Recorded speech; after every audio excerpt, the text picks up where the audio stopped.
পুরো প্যান্ডেল ভরা শ্রোতা। আমরা বাংলাদেশে অসংখ্য মাহফিল দেখেছি, যেই মাহফিল গুলোতে হাজার হাজার শ্রোতা ছিল, কিন্তু হাজার হাজার শ্রোতা থাকার পরেও ওই সমস্ত মাহফিল থেকে একজন মুফাসসিরের হাতের মধ্যে হ্যান্ডকাপ লাগায়া তাগুতের দল তাকে জেলের মধ্যে আবদ্ধ করেছে। এই জন্যই বলেছি হাজার সৈন্যের প্রয়োজন নাই, 313 জন দরকার। আল্লাহ তাআলা আপনাদেরকে বড় পছন্দ করেছে। এজন্যই এই গভীর রজনীতে আল্লাহ কুদরতি ছাকনি দিয়ে আপনাদেরকে চেখে এরপরে কোরআনের এই সামিয়ানার নিচে বসার মতো সুযোগ দান করেছে। মুসলমান, পৃথিবীতে যত কিতাব এসেছে প্রত্যেকটা কিতাব তো শুধুমাত্র কিতাব। তাওরাত পৃথিবীতে এসেছে, নাম হলো কিতাবুল্লাহ। জাবুর পৃথিবীতে এসেছে, নাম হলো কিতাবুল্লাহ। ইনজিল পৃথিবীতে এসেছে, নাম হলো কিতাবুল্লাহ। সাহিফা পৃথিবীতে এসেছে, নাম হলো কিতাবুল্লাহ। কিন্তু শুধুমাত্র একমাত্র অনলি ওয়ান, একটা মাত্র কিতাব আল্লাহ তাআলা পাঠাইছে, নাম হলো কোরআন। আল্লাহ তাআলা এটাকে শুধু কিতাবুল্লাহ বানায় পাঠায় নাই, এই কিতাবের আরেকটা নাম হলো কালামুল্লাহ। এটা আল্লাহর কালাম। কার কালাম? আরো জোরে বল, কার কালাম? এই যুবকরা, এটা তোমার প্রেমিকার কথা না, এটা তোমার মাশুকার কথা না, এটা আল্লাহর কথা। কার কথা? আরো জোরে বল, কার কথা? আল্লাহর কথা। আল্লাহ নবী বলেছেন তাবাররুক বিল কুরআন।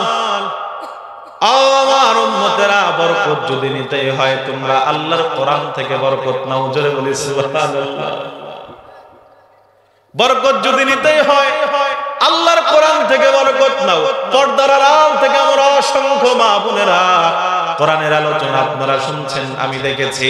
ও মা, ও বোনেরা আমার, আপনাদের হৃদয় তেমনি নরম। আপনাদেরকে ধোঁকা দিয়ে বোকা বানানো একেবারে সহজ। এই জামানার কিছু ভণ্ড আর প্রতারকরা বিভিন্ন কথা বলে, বিভিন্ন হুমকি আর ধমকি দিয়ে আপনাদের দ্বারা দিন বিরোধী, ইসলাম বিরোধী কর্মকাণ্ড করায়। কিন্তু আল্লাহর নবী বলেছেন না, ও আমার উম্মতেরা, যদি তোমাদের বরকতের প্রয়োজন হয়, বরকত যদি নিতেই হয়, তাবাররুক বিল কুরআন ফাইন্নাহু কালামুল্লাহি ওয়া খারাজা আন। তোমরা আল্লাহর কোরআন থেকে বরকত নাও, আল্লাহর কোরআন দিয়ে বরকত নাও। কেননা এটা শুধু কোরআন নয়, কোরআন নয়, এটা আল্লাহর কালাম।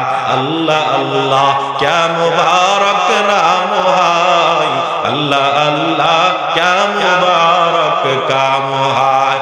अल्लाह अल्लाह तू मेरा माबूद है, अल्लाह अल्लाह तू मेरा माशूक है। अल्लाह अल्लाह তুমি জাল্লে জালালু, শেষ করা তো যায় না গে তোমার গুণগান। আল্লাহু আল্লাহু। মুসলমান ভাইরা আমার, এই জন্যই তো বলছিলাম বরকত যদি নিতে হয় বিভিন্ন ওই খাজার দরবারে না গিয়ে, খানকায় না গিয়ে, মাজারে না গিয়ে আপনাকে যেতে হবে এক জায়গায়। সেই জায়গাটা হলো কোরআনের জায়গা। কথা বলেন ঠিক কিনা? কোরআন দিয়ে যদি আপনি বরকত চান, আল্লাহ তাআলা কোরআনের ওসিলা করে বরকত দিয়ে মালামাল করে দিবে। জোরে বলেন সুবহানাল্লাহ। আমানুল্লাহ, ও আমার বৃদ্ধ বাবা, ও আমার যুবক ভাইরা, আমি তোমাদেরকে ছোট্ট করে একটা ঘটনা শোনাবো। ঘটনা শোনায় আমি আমার আলোচনার রীতি টানবো।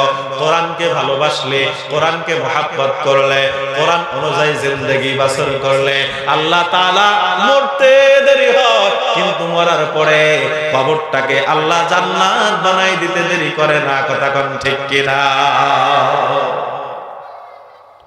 পাক ভারত উপমহাদেশ, আমাদের পার্শ্ববর্তী বন্ধু প্রীতম রাষ্ট্র, নাম হলো তার ভারত। মুসলমান যদিও আমাদেরকে 16 বছর শেখানো হয়েছে ভারত হলো বাংলাদেশের সবচেয়ে বড় বন্ধু, কিন্তু আমরা শুধু 16 বছর নয়, স্বাধীনতার আগ থেকে নিয়ে এই পর্যন্ত দেখে আসতেছি বাংলাদেশের জন্য যদি কেউ হুমকি থেকে থাকে, বাংলাদেশের জন্য যদি কেউ শত্রু থেকে থাকে, সেটা আর কেউ নয়, আর কেউ নয়, সবচেয়ে বড় শত্রু হলো ভারত। আমরা কি না দিলাম? কি না দিলাম আমরা, পদ্মার ইলিশ থেকে শুরু করে রাজশাহীর আম থেকে শুরু করে এমনকি তো আমরা বললাম যে ভারতের যা দিছি ভারত বলতে পারবে না। কথা কল্লা কে, পদ্মার ইলিশ আর আম তো দিলাম এমনকি আরো যে কত কিছু দিছি আল্লাহই ভালো জানে। আল্লাহ রাব্বুল আলামিন বলেছেন, ইয়া আইয়ুহাল্লাযীনা আমানু লা তাত্তাখিযুল ইয়াহুদা ওয়ান নাসারা আউলিয়া বা'দুহুম আউলিয়াউ বা'দ। আল্লাহু আকবার। আল্লাহ রাব্বুল আলামিন বললেন, আমার মুসলমানেরা, আমার ইমানদারেরা, তোমরা কখনো ইহুদি খ্রিস্টানদেরকে বন্ধু বানাবা না, কারণ ইহুদি খ্রিস্টানরা পরস্পরের বন্ধু, তারা কখনোই মুসলমানদের বন্ধু হতে পারে না। আমার ভাইরা, এই জন্য আল্লাহ নবী বলেছেন, কুল্লু কুফরুন মিল্লাতুল ওয়াহিদা। তাবৎ পৃথিবীর সমস্ত বেদীন শক্তিগুলো, সমস্ত ইসলাম বিরোধী শক্তিগুলো তারা এক, তারা ঐক্যবদ্ধ, তারা এক হয়ে মুসলমানদেরকে তারা অক্টোপাসের মতো চেপে ধরবে, মুসলমানদেরকে হত্যা করবে, মুসলমানদের নাম নিশানা পৃথিবীর জমিন থেকে তারা নিঃশ্বাস করতে চাইবে। কথা বলেন ঠিক কিনা? তাহলে বলতেছিলাম আমার ভাইরা, ভারতের জমিন মুসলমানের জমিন, এই সেই জমিন যেই জমিনে মুহাম্মদ বিন কাসেম 17 বছরের ঘোড়সওয়ার, 17 বছরের মুসলিম সেনাপতি, মাত্র 17 বছর বয়স, আর আমার যুবকরা 17 বছর বয়সে তারা এই তো মন করে কথা কয় না কে মুসলমান? বুঝেন নাই? ফ্রি ফায়ার খেলে না মুসলমান তরুণদেরকে নষ্ট করার জন্য, মুসলমান যুবকদেরকে নষ্ট করার জন্য আজকে net, internet, Facebook, Twitter, YouTube, এই সমস্ত বিভিন্ন কিছু অ্যাপসের মাধ্যমে তারা মুসলমান যুবকদেরকে ধ্বংসের দ্বার প্রান্তে নিয়ে যাচ্ছে। আমরা কয়েকদিন আগে দেখেছি গাইবান্ধার একটি ছেলে, ও ফ্রি ফায়ার খেলতে খেলতে এখন পাগলই হয়ে গেছে। কথা কন না কেন? আমি বানাই বলতেছি। একটা গর্তের মধ্যে আটকে রাখা হয়েছে শিকল দিয়ে, পায়ের মধ্যে শিকল দিয়ে বেঁধে রাখা হয়েছে। ওই গর্তের মধ্যে হাতে মোবাইল নাই, তারপরে কি যে একটা আজীব অবস্থা। আমরা রাত 10টা-12টার সময় যখন মাহফিল করে ফিরি, দেখি মাঝে মধ্যে বিভিন্ন দোকানের সামনে, বিভিন্ন গাছতলায় বসে বসে 10 জন, 12 জন, 20 জন যুবকরা বসে বসে ফ্রি ফায়ার খেলতেছে। ওরা রাত ভরে উঠে আর সকালবেলা মতে। কথা কন না কেন? আল্লামা হাফিজ হুজুর রাহমাতুল্লাহি আলাইহি 100 বছরের বয়োবৃদ্ধ, 10 মাস আল্লাহর কোরআন পড়েছে, আর এই জামানার মাত্র 10 বছরের ছেলে চক্ষুছাড়া কিছু চোখে দেখে না। দেখবে কিভাবে? এই বাবা, আপনাকে বলছি, গার্জিয়ান যারা আছে আপনাদেরকে বলতেছি, ছেলে মেয়েকে যদি ঠিকমতো দেখাশোনা করতে না পারেন, ছেলে মেয়ে জন্ম দিবেন না। আপনার ছেলে মেয়ে তো জন্ম দিচ্ছেন 5-7টা, একটা হচ্ছে চোর, একটা হচ্ছে ছিনতাইকারী, একটা ডাল খায়, একটা ফেন্সিডিল খায়, একটা ইয়াবা খায়, একটা রাস্তার মোড়ে দাঁড়া দাঁড়া ডাকাতি করে। কে বলছে তোমার 5-7টা জন্ম দিতে? তুমি যদি ঠিকমতো খেয়াল রাখতে না পারো, ও মুসলমান, মসজিদের কোণায় বসে বসে যতই তসবিহ মিটিব, কোন তসবিহ বা কাজ আসবে না। ছেলে যেই কটা জন্মায় সেই কটা ঠিকমতো খরচ রাখো, ঠিকমতো খবরদারি রাখো। তোমার ছেলে রাত 10টার পরে, 12টার পরে ঘরের দরওয়াজা, রুম বন্ধ, রুমের দরওয়াজা বন্ধ করে দিয়ে ও মোবাইলে কি দেখে, কি করে, এটা দেখাশোনার জিম্মাদারি তোমার। কথা কন না কেন? আমার কথা রাগ হইতে পারেন, ছড়া কথা হয়ে যেতেছে, কিন্তু কথাগুলো বলা দরকার। কাল কিয়ামতের ময়দানে স্পষ্ট কোরআনের আয়াত, কাল কিয়ামতের ময়দানে আল্লাহ সুবহানাহু ওয়া তাআলা তোমার সন্তানকে যখন জাহান্নামে দিবে, নামাজ না পড়ার কারণে, ইসলাম না মানার কারণে, ওই সন্তান জাহান্নামে যাওয়ার একেবারে দ্বার প্রান্তে গিয়ে দাঁড়ায় পড়বে। আল্লাহর কাছে বলবে, আল্লাহ, দুনিয়াতে দেখছি একজন ফাঁসির আসামিরে ফাঁসি দেওয়ার আগে তার একটা শেষ ইচ্ছা পূরণের সুযোগ দেয়। কথা কন না কেন? আল্লাহ, আমিও তো জাহান্নামে যাব, জাহান্নামে যাওয়ার আগে আমার একটা সুযোগ দাও, আমি কিছু চাবো, আমার চাওয়াটা পূরণ করো। আল্লাহ কয়, কি চাবি? চা। আল্লাহরে বলতেছে, আল্লাহ, দুনিয়ার মধ্যে যারা আমার নামাজের পথে ডাকে নাই, যারা আমার নামাজ পড়তে বাধ্য করে নাই, যারা আমার জান্নাতের রাস্তা দেখায় নাই, যারা আমার জাহান্নাম থেকে বাধা দেয় নাই, আল্লাহ, আমি চাই আজকে তাদেরকে আমার পায়ের নিচে ফেলাইতে, আর তাদের বুকের উপরে পড়া দিয়ে তারপর জাহান্নামে যাবে। বানাই বলতেছি, আলেম বসে আছে, জিজ্ঞাসা করে এই জন্য বৃদ্ধ বাবা আমারা যারা আছেন, আপনার মেয়েটা কি করে এই দেখাশোনার জিম্মাদারি আপনার। আপনি মসজিদের কোনায় বসে বসে তাসবিহ টিপবেন, আর আপনার মেয়ে স্কুলে যাওয়ার নাম দিয়ে, আপনার মেয়ে কলেজে যাওয়ার নাম দিয়ে, আপনার মেয়ে মার্কেটে যাওয়ার নাম দিয়ে সে বিভিন্ন জায়গায় যে বেহানা পায়না করে বেরোবে, এটা কখনো চলবে না, এটা চলতে দেওয়া হবে না। এটা কাল কিয়ামতের ময়দানে জবাবদিহি আপনাকে করতে হবে। আলা কুল্লুকুম রাইন ওয়া কুল্লুকুম মাসউলুন আন রাইয়াতিহি। প্রত্যেক অভিভাবককে তার অভিভাবকত্বের সম্পর্কে তাকে জিজ্ঞাসা করা হবে। এই জন্যই তো আজকে মোড়ে মোড়ে মাদ্রাসাগুলো তৈরি হচ্ছে, মহিলা মাদ্রাসাগুলো তৈরি হচ্ছে। তোমার মেয়ের একটু বোরকার মধ্যে আনো, তোমার মেয়ের পর্দার মধ্যে আনো, মেয়েটার একটু কোরআন শরীফ শেখাও। আর আমার দেশে কিছু নাস্তিক গজাচ্ছে, ওরা বলে তাই মোড়ে মোড়ে ব্যাঙ্গে ছাতার মতো মাদ্রাসা গজাচ্ছে। কথা কন না কেন? আছে না নয়? একবিংশ শতাব্দীর এই 2024-এর স্বাধীনতার পরে এই সমস্ত নাস্তিকদেরকে বাংলার জমিনে থাকতে দেওয়া হবে না। আমরা দেখেছি 2024-এর ছাত্রগণ অভ্যুত্থানে কোন রাম রক্ত দেয় নাই, কোন বাম রক্ত দেয় নাই, কোন নাস্তিক মুরতাদ আর কোন শাহবাগী রক্ত দেয় নাই। এই 2024-এর স্বাধীনতা আন্দোলনে রক্ত দিয়েছে আমার মুগ্ধ আর আবু সাঈদের মতো মুসলমান তরুণেরা। কথা বলেন না কেন? সুতরাং মুসলমানের রক্তের উপরে যে স্বাধীনতা অর্জিত হয়েছে, ওই স্বাধীন বাংলাদেশের মধ্যে কোন নাস্তিক আর মুরতাদকে বাংলাদেশের মধ্যে থাকতে দেওয়া হবে না। বাংলাদেশ এটা মুসলমানের দেশ, 90% মুসলমানের দেশ। শাহজালাল আর শাহ পরান আর শাহ মখদুমের আবাদ করা, চাষাবাদ করা বাংলাদেশ। এই বাংলাদেশের মধ্যে থাকবা আর ইসলামের বিপক্ষে কথা বলবা, কোরআনের বিপক্ষে কথা বলবা, রাসূলের বিপক্ষে কথা বলবা। খোদার কসম করে বলছি 90% মুসলমান তোমাদের জিহ্বাগুলো টেনে কুকুরকে খাওয়াবে। বাংলাদেশে সব সহ্য করা যাবে, কিন্তু কোরআনের বিপক্ষে কোনো কথা সহ্য করা হবে আরো জোরে হবে।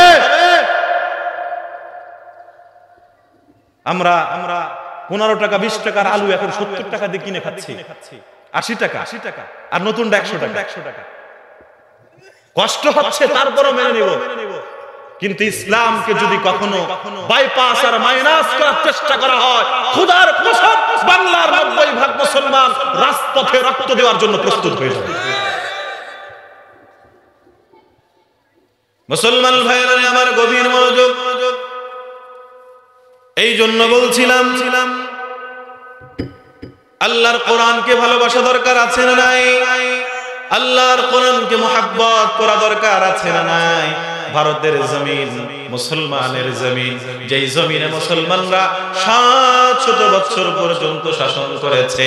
মুসলমান আজকের দিল্লির লাল কেল্লা, দিল্লির কুতুব মিনার, আগ্রার তাজমহল, হায়দ্রাবাদের চারমিনার সব মুসলমানরা বানাইছে। কথা কন না কেন? সেই ভারতের জমিন মুসলমান মাত্র 1 কেজি গরুর গোশত বহন করার কারণে আমার আখলাকের মতো মুসলমান যুবক ভাইকে তার অপরাধ শুধুমাত্র একটা, সে 1 কেজি গরুর গোশত নিয়ে বাজার থেকে বাড়িতে যাচ্ছে। এই 1 কেজি গরুর গোশত বহন করার কারণে আমার ভাই আখলাককে রাস্তার মধ্যে ফেলে সাপের মতো পিটায়া হত্যা করেছে ওই হিন্দুত্ববাদী সন্ত্রাসীরা। কথা কোন ঠিক কিনা? মুসলমান ভাইরা আমার, আজকে সেই ভারতের জমিনের এজেন্ডা বাস্তবায়ন করার জন্য আমার বাংলার জমিনে ইসকন নামক সংগঠন তৈরি হয়েছে। সশস্ত্র জঙ্গিবাদী সংগঠন, নাম হলো ইসকন।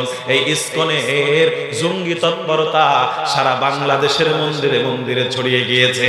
এই জন্য মধুখালীর মহিষাপুরের মুসলমান সতর্ক থাকতে হবে, কোন হিন্দুরা যেন আমাদেরকে ধোঁকা দিয়ে বোকা বানাতে না পারে। কথা কোন ঠিক কিনা? আমরা দেখেছি, আমরা বলমারির সন্তান, মধুখালীর পার্শ্ববর্তী থানা বলমারি, আমরা একই আসনের মানুষ। কথা কন না কেন?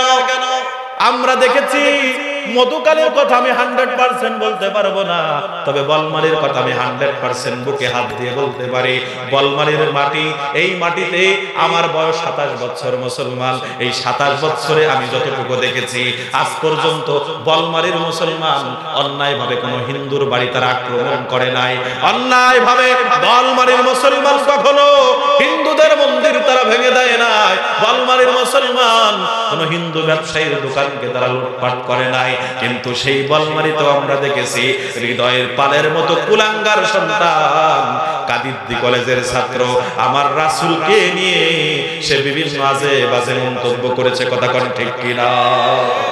শুধু এতটুকুই নয়, ও মধুখালীর মুসলমান, গভীর রজনীতে রাত 11টা বাজে মুসলমান মিথ্যা কথা বলার জন্য আপনাদের সামনে আসি নাই। আল্লাহ রাব্বুল আলামিন তো জানিয়ে দিয়েছেন, লিমা তাকুলুনা মা লা তাফআলুন। বান্দা, তুমি যেটা করবে না ওটা তুমি কাউকে করতে বলো না। তোমার মধ্যে যে আমল নাই সে আমলের কথা তুমি বলো না। হে মুসলমান, আমি স্পষ্ট করে বলতে পারি, মধুখালীর ওই যে পঞ্চপল্লীর মধ্যে যে ঘটনা ঘটলো, দুইজন মুসলমান সহোদর যুবককে তারা হিন্দুরা মুসলমান নামধারী মুনাফিক একজন মুসলমান চেয়ারম্যানের পৃষ্ঠপোষকতায় দুইজন মুসলমানকে পিটায় পিটায় তারা হত্যা করলো। এর চেয়ে ঘৃণিত, এর চেয়ে জঘন্যতম ঘটনা বাংলার জমিনের মধ্যে হতে পারে না। এগুলো কেন জানেন? এগুলোর সব মূলে রয়েছে ওই ইসকনের তৎপরতা। কথা কোন ঠিক কিনা? ওরা এই শান্ত শিষ্ট বাংলাদেশের মধ্যে তারা দাঙ্গা বাঁধাতে চায়, হিন্দু মুসলমান দাঙ্গা বাঁধাতে চায়। আমার মুসলমান তারা অখণ্ড ভারত নির্মাণের জন্য বাংলাদেশ সহ আরো যতগুলো মুসলিম কান্ট্রি আছে এইগুলোকে তারা হিন্দুত্ববাদী কান্ট্রি বানাতে চায়। আমরা বলছি বাংলাদেশে মুসলমানদের সাথে হিন্দুরা এমন ভাবে বসবাস করে কেমন যেন মায়ের কোলের মধ্যে শিশু বসবাস করে। কথা বলেন না কেন? আমরা হিন্দু মুসলমান ভাই ভাই হয়ে কাঁধে কাঁধ মিলিয়ে একসাথে ভ্রাতৃত্বের বন্ধনে আবদ্ধ হয়ে আমরা বসবাস করতে চাই। আমরা কোন ইসকন নামক সংগঠনের প্রোপাগান্ডার মধ্যে পড়ে মুসলমান কখনো হিন্দুর উপর আক্রমণ করবে না, হিন্দুও কখনো মুসলমানের উপর আক্রমণ করবে না। কথা বলেন ঠিক কিনা? আপনারা বিরক্ত হচ্ছে, রাগ আসছে না আমার কথায়? আমার মুসলমান সেই ভারতের জমিনের কথা বলছি। আমার বাংলাদেশ থেকে 29 গুণ বড় হলো ভারত। কত গুণ? 29টা বাংলাদেশের মতো একটা দেশ হলো ভারত। এই ভারতের মধ্যে এমন অসংখ্য এলাকা আছে যে এলাকার মধ্যে এখনো বিদ্যুৎ পৌঁছায় নাই, যে এলাকার মধ্যে এখনো সরকারি ফ্যাসিলিটি গুলো পৌঁছায় নাই, শিক্ষা এখনো পৌঁছায় নাই। ও মুসলমান, সেরকম একটা এলাকার কথা আপনাদেরকে বলছে। হাকিমুল উম্মাত কারি তৈয়ব সাহেব রাহমাতুল্লাহ আলাইহি খুতবাতে হাকিমুল ইসলামের মধ্যে তিনি ঘটনাটা লিখেছেন। আল্লামা কারি তৈয়ব সাহেব রাহমাতুল্লাহ আলাইহি ঘটনাটা তিনি লিখেছেন ভারতের এক প্রত্যন্ত অঞ্চলের ঘটনা তিনি লিখেছেন। যে এলাকার মধ্যে শিক্ষা দীক্ষা নাই, মুসলমান অধ্যুষিত এলাকা, কিন্তু মাদ্রাসা নাই, মসজিদ নাই, খানকা নাই, মাকতব নাই। ও মুসলমান, আজকে ঘন ঘন মাদ্রাসা হওয়ার কারণে যারা বিরক্ত হয়ে যান, আমি তাদেরকে বলছি, বাজান, মাদ্রাসা আছে বলেই তো আল্লাহর রহমত জমিনে আছে। মাদ্রাসা যদি না থাকতো তাহলে বুঝলেন মাদ্রাসার কি প্রয়োজন। আমি তো মাঝে মধ্যেই বলি, দাঁত থাকতে দাঁতের মর্ম বোঝা যায় না। কথা কন না কেন?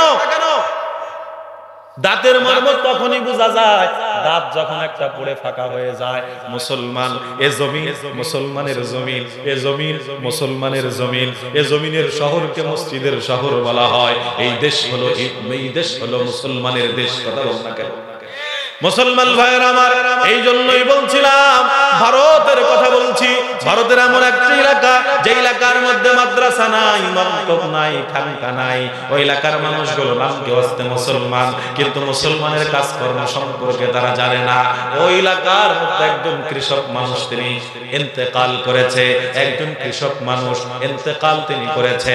আমার মুসলমান ভাইরা, ইন্তেকাল করার পরে সকাল থেকে 10টা 11টা পর্যন্ত বেজে যায়, কোনো মানুষ তাকে গোসল দাফন কেউ করাতে পারে না। দুপুর হয়ে গেল তাও পারে না, বিকাল হয়ে গেল তাও পারে না। হঠাৎ করে কে যেন বলছে, দেখো আমাদের এই রাস্তা দিয়ে একজন আল্লাহর বান্দা সাইকেল চালিয়ে সরকারি কাজ করে, সরকারি কর্মকর্তা, সাইকেল চালিয়ে তিনি অফিসে যায়, আবার অফিস থেকে 4টার সময় তিনি আবার ফিরে। ওই আল্লাহর বান্দা এখন ফেরার টাইম হয়ে গেছে, উনি যখন ফিরবে ওনাকে আমরা বলবো, উনি হয়তো আমাদের এই মুসলমানের কাফন দাফনের ব্যবস্থা করবে। মুসলমান ভাইয়েরা আমার, গভীর মনোযোগ। বৃদ্ধ বাবা এই গভীর রজনীতে আল্লাহ তাআলা যখন তার বান্দাকে মাফ করার জন্য একেবারে কাছাকাছি চলে আসে, আল্লাহ ডাকতে থাকে, ও আমার বান্দা, আসো নাকি কেউ গুনাহ মাফ চাও, আমি আল্লাহ মাফ করে দেব। আসো নাকি কেউ রিজিক চাও, আমি আল্লাহ রিজিক দান করব। সেই মধ্য রজনীতে আমরা এই কোরআনের আলোচনাগুলো শুনছি, কোরআনের মহাব্বতের ঘটনাগুলো শুনছি। মুসলমান তরুণেরা, মুসলমান যুবকেরা, বৃদ্ধ বাবাজিরা হৃদয়ের কানটা একটু খাড়া করে দেন, মনটাকে নরম করে দেন। ও বাজান, আল্লাহর বান্দা তিনি অফিস থেকে ফিরেছেন, সকলে মিলে তার সাইকেলটাকে আটকে ধরেছে, সবাই মিলে ভিড় জমায়। ও আল্লাহর বান্দা, আপনি জাননেওয়ালা ব্যক্তি, আপনি ইসলাম সম্পর্কে জানেন, আপনি একটু আমাদের এই মৃত ব্যক্তির কাফন দাফনের ব্যবস্থা করেন। আল্লাহর বান্দা তিনি পরোপকার মানুষ, বলা মাত্রই তিনি সাইকেল থেকে নেমে গেলেন। আমার মুসলমান ভাইরা, এরকম পরোপকারী মানুষ এখনো বাংলার জমিনে আছে না? বহুত ছিল, কিন্তু একটা কথা আছে না, উপকারে বাগে খায়। কথা কন না, এটা কথা আছে, উপকারে বাগে খায়। আপনি উপকার করবেন, উপকারের ফল আপনি উল্টো পাবেন। আগে এক সময় এদেশে হাওলাত প্রথা ছিল। কি প্রথা ছিল? আরো জোরে বলেন, কি প্রথা ছিল? হাওলাত প্রথা ছিল। কিন্তু এখন সে হাওলাত প্রথা বাদ হয়ে গেছে। এখন হাওলাত প্রথা বাদ হয়ে সুদের প্রথা জারি হয়েছে। কথা কন না কে? মানুষ হাওলাত দিতে চায় না। কেন দিবে? বলে হাওলাত দিয়ে যে টাকা হাওলাত দিছে, ওই হাওলাতের টাকা উঠাইতে আরো ওই পরিমাণ টাকা খরচ করা লাগে। কথা কন না কেন? এই জন্য মানুষ দেখছে তাহলে আর হাওলাত টাওলাতের দরকার নাই। এখন টাকা হাওলাত দিছো, ভালো কথা, নাও, যতদিন পরে ইচ্ছা দাও, কিন্তু প্রত্যেক মাসে মাসে 1000-100 টাকা করে সুদ দিবা। কথা কন না কেন? আল্লাহর বান্দা তিনি উপকারের জন্য নেমে গেলেন। আল্লাহর বান্দা নামার পরে মৃত ব্যক্তির কাফন দাফন, গোসল টোসল সবকিছু সম্পূর্ণ করে কবরের মধ্যে নামাইলেন। কবরের মধ্যে নামাইয়া লাশটাকে দাফন করে আবার তিনি কবর থেকে উঠে গেলেন। কবরের কাজ কমপ্লিট করে তিনি নিজের বাড়িতে ফিরে গেলেন। ফিরে যাওয়ার পরে হঠাৎ তার মনে পড়লো, আমার বুক পকেটের মধ্যে কিছু গুরুত্বপূর্ণ কাগজ ছিল, কিন্তু কাগজগুলো এখন আর পকেটের মধ্যে নাই। ও মুসলমান, গভীর রজনী বাবা, মনটা নরম করে দেন, কানটা খাড়া করে দেন। আল্লাহর বান্দা পকেটের দিকে তাকায়, দেখে পকেটের মধ্যে আর সেই গুরুত্বপূর্ণ কাগজগুলো দেখা যায় না। উনি আবার সাইকেল চালায় চলে আসছে। আয়েশা মৃত ব্যক্তির আত্মীয় স্বজনের কাছে বলে, ও মৃতের আত্মীয় স্বজনেরা, তোমরা আমার একটু উপকার করো। কি উপকার? বলে, আমার কিছু গুরুত্বপূর্ণ কাগজ আবার মনে হচ্ছে কবরের মধ্যে পড়ে গেছে। আমি যখন কষ্টার লাশটা নামানোর জন্য, লাশটা দাফন করার জন্য উবুর হয়েছিলাম, তখন আমার বুক পকেট থেকে কাগজগুলো পড়ে গেছে। আল্লাহর বান্দা যেহেতু উপকার করেছে, এই জন্য তার উপকারের জন্য অনুমতি দেওয়া হলো। আল্লাহর বান্দা এলাকার সমস্ত লোকদেরকে নিয়ে কবরের চারপাশে সমস্ত লোকগুলো জড়ো হয়ে গেল। আল্লাহর বান্দা কবরের উপর থেকে মাটিগুলো সরাইয়া 1টা 2টা করে 3টা চালি যখন সরাইছে, এলাকার মানুষগুলো এমন একটা ঘটনার সাক্ষী হয়ে গেল। মুসলমান, সমস্ত মুসলমান লাফ দিয়ে চিৎকার মেরে তারা কবরের পাশ থেকে দূরে সরে যায়। তারা আশ্চর্য হয়ে যায়, কি হয়েছে, কি হয়েছে? বলে, কবরের মধ্যে 3টা চালি সরানো মাত্রই দেখা যায় কবর কবরটার কবর নাই, কবরের মাটি আর মাটি নাই, কবরটাকে আল্লাহ তাআলা গোলাপ ফুলের গালিচা দ্বারা কার্পেটিং করে দিয়েছে। মুসলমান, শুধু এতটুকুই নয়, তার কবর দিয়ে এমন এক সুগ্রাণ বের হয়, যেই সুগ্রাণ মধুখালীর বাজারিতে পাওয়া যায় না, ফরিদপুরের বাজারে পাওয়া যায় না, বাজার ওই সাভার কিংবা ঢাকা আশুলিয়ার বাজারে পাওয়া যায় না, পৃথিবীর কোনো বাজারে দামি দামি সেন্টে সেই গ্রামটা পাওয়া যায় না। এই গ্রাম সাধারণ কোনো গ্রাম নয়, এই গ্রামটা হলো মেশকে আম্বরের গ্রাম।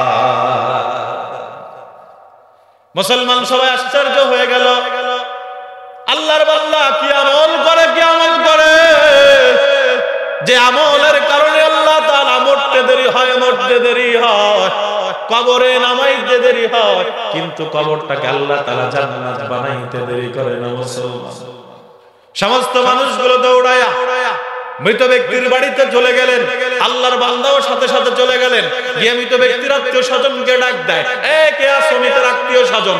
বড় মেয়েটা দৌড়ায় চলে আসছে, কে আপনারা কি জন্য ডাকেন? বলে তোমার আব্বা মরতে দেরি হয়, তার কবরটাকে আল্লাহ জান্নাত বানাইতে দেরি হয় না। তোমার আব্বা কি আমল করতো মা বলো না, আমরা একটু জানতে চাই। যুবক, ও বৃদ্ধ বাবাজিরা, একটু গভীর মনোযোগ দিয়ে শুনেন রে বাজার, মনটা নরম করেন, কানটা খাড়া করেন। আল্লাহর বান্দি লোকগুলোরে নিয়ে গেল ঘরের মধ্যে, বলে আমার আব্বা অশিক্ষিত, গ্রামের কৃষক মানুষ, পড়ালেখা জানে না, তিনি কোনো আমল করতে পারে না, তবে লক্ষ্য করেছি আমার বাবা যখন দুপুর বেলায় কাজকর্ম সেরে, কৃষক মানুষ যেহেতু, তো কাজকর্ম করতে গেলে হাত পায়ের মধ্যে কাদা লাগবে, এটাই তো স্বাভাবিক কথা, কর না কেন? আমার বাবা দুপুর বেলায় যখন হতো, আমার আব্বা এই পুকুর ঘাটের মধ্যে এসে আমার আব্বা হাত পা গুলো সুন্দরভাবে ধুইতেন, ধোয়ার পরে আমার আব্বা ঘরের মধ্যে চলে আসতেন। আমার বাজান হাত পা ধুইতেন মানে কি? হ্যাঁ, বুঝেন না? হাত পা ধুইতেন মানে আল্লাহর বান্দা তিনি পুকুর ঘাটের মধ্যে তিনি ওযু করতেন। হ্যাঁ বাজান, মুরব্বিরা তারা ইলম কালাম না শিখলেও আল্লাহ ওয়ালাদের সুহবতে থাকার কারণে তারা অনেক কিছুই শিখতে পেরেছেন, কথা কর না কেন? এই জন্যই তো বলি, যারা বলে পীর মুরিদের দরকার নাই, আমি বলি না না, তোমাদের কথা সঠিক নয়। এই জমিনে এমন কিছু মানুষ আছে যারা পীরের দরবারে গিয়ে আল্লাহকে চিনতে পেরেছে। মুসলমান ভাইরা আমার গভীর মনোযোগ, আল্লাহর বান্দি বলছেন, আঙ্কেল আমার আব্বা পুকুর ঘাট থেকে তিনার হাত পা গুলো পরিষ্কার করে রুমের মধ্যে আসতেন। ওই যে তাকের মধ্যে, তক্তার মধ্যে একটা কিতাব রাখা, একটা বই রাখা, কাপড় দিয়ে ঢাকা, আমার আব্বা ওই বইটা তক্তা থেকে নামাইতেন। নামানোর পরে আমার আব্বা ওই বইটা কাপড় মুক্ত করতেন, কাপড়টাকে ছাড়াতেন। এরপরে ওই বইটা আমার আব্বা বুকের সাথে মিলাইতেন, মুখের সাথে মিলাইতেন, আমার আব্বা কপালের সাথে মিলাইতেন, চুমু খেতেন। এরপর আমার আব্বাই কাঠের উপরে রাখতেন, রিহালের উপরে রাখতেন, রাইখা কিতাবটাকে, ওই বইটাকে তিনি খুলতেন। খোলার পরে আমার আব্বা পড়তে পারতো না, কিন্তু আমার আব্বা প্রত্যেকটা লাইনে লাইনে আঙ্গুলগুলো মিশায়া মিশায়া, আঙ্গুলগুলো মিশায়া মিশায়া, আঙ্গুলগুলো মিশায়া মিশায়া তিনি বলতেন, ये भी मेरा मौला का कलम है, ये भी मेरा मौला का कलम है, ये भी सच कहा, ये भी सच कहा। এটা আমার আল্লাহর কথা, এটা আমার মাওলার কথা, এটা সত্য কথা, এটা সত্য কথা। চিৎকার মেরে বলেন ঠিক কিনা? এ মুসলমান, এই জন্যই তো বলি, কোরআন পড়তে পারেন না তো কি হয়েছে? কোরআনের প্রতি মুহাব্বত যেন কম না হয়। কোরআন পড়তে পারেন না তো কি হয়েছে? কোরআনের প্রতি ভালোবাসা যেন কম না হয়। আল্লাহ নবী বলেছেন, কোরআন যে বুকের সাথে মিলায় আল্লাহ তারে সওয়াব দান করে, কোরআন যে মুখের সাথে মিলায় আল্লাহ তারে সওয়াব দেয়, কোরআন যে চুমু খায় আল্লাহ তারে সওয়াব দেয়, কোরআন যে পড়ে আল্লাহ তারে সওয়াব দেয়, কোরআন যে দেখে আল্লাহ তারে সওয়াব দেয়, এমনকি কোরআন যে শুনে আল্লাহ তাআলা তারে সওয়াব দেয়। মুসলমান তাই নয়, তাই নয়, কোরআন দূর থেকে দেখলেও চোখের জ্যোতি বেড়ে যায়।